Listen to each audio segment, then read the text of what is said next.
Meltdown Monday is brought to you by A Number One Air, guaranteed right day or night.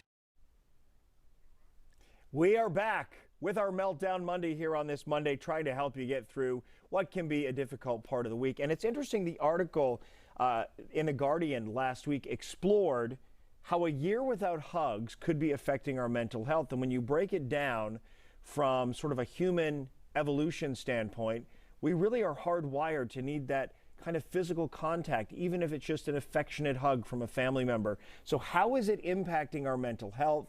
How do we solve the problem? Lee Richardson is joining us. Always good to have her here from the Brain Performance Center. Lee, good morning. And I don't know if you saw the article, but I know you know a lot about this.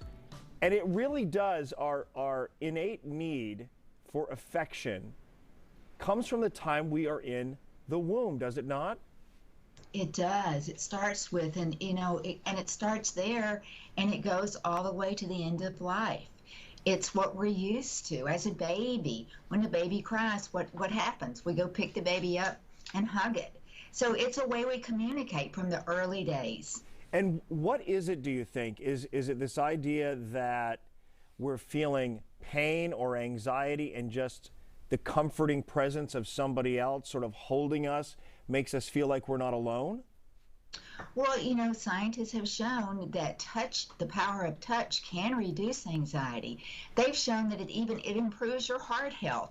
It has so many benefits because it does make us feel at peace. Right now I miss hugging more than anything.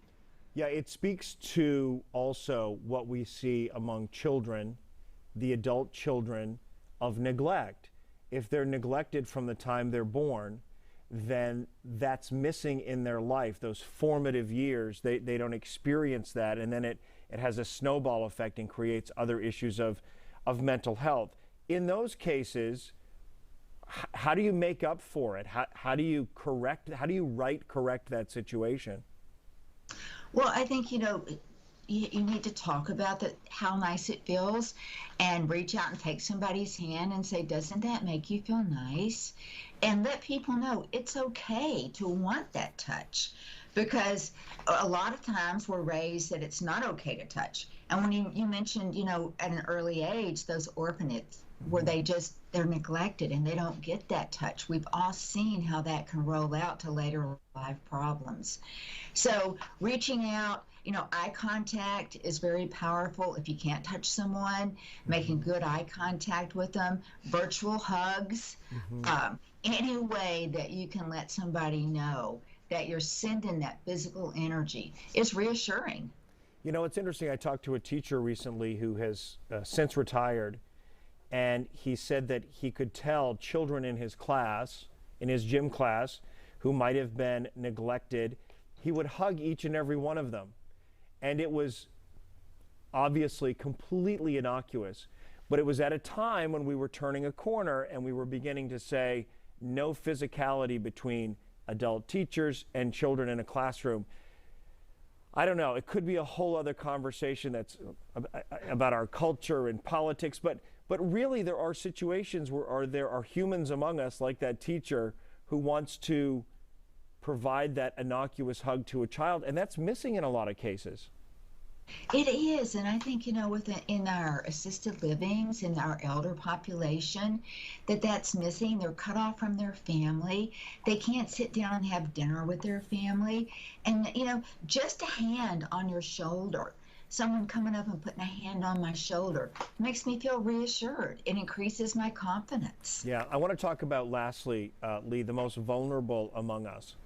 And those are the elderly, who are isolated and shut in to begin with, many of them. Some of the most contact they have are with folks who come and deliver Meals on Wheels, for example. They're missing it even more. What's the impact on them? And again, the question is, how do we get back to correcting that and providing what they need? And when will it happen? Well, I think loneliness for those people is the biggest issue that they face, and loneliness will kill you. There is, research shows that, there is no doubt about that. How do we correct that? I think so many churches are are still virtual. So it is so hard to just reach out and touch someone. But even if you can check on a neighbor or check on a family member and just say, I'm sending you a virtual hug. Close your eyes. Think about the last time I hugged you and feel it. Find Feel another the power within. find another way to say to them, you're cared for, I'm thinking about you, we love you, and we'll be here hopefully one-on-one when all of this passes. Lee Richardson, thank you. Lee is a licensed professional counselor and founder of the Brain Performance Center, and you can look her up at thebrainperformancecenter.com. We always appreciate her insight here on our Don't Have a Meltdown Monday.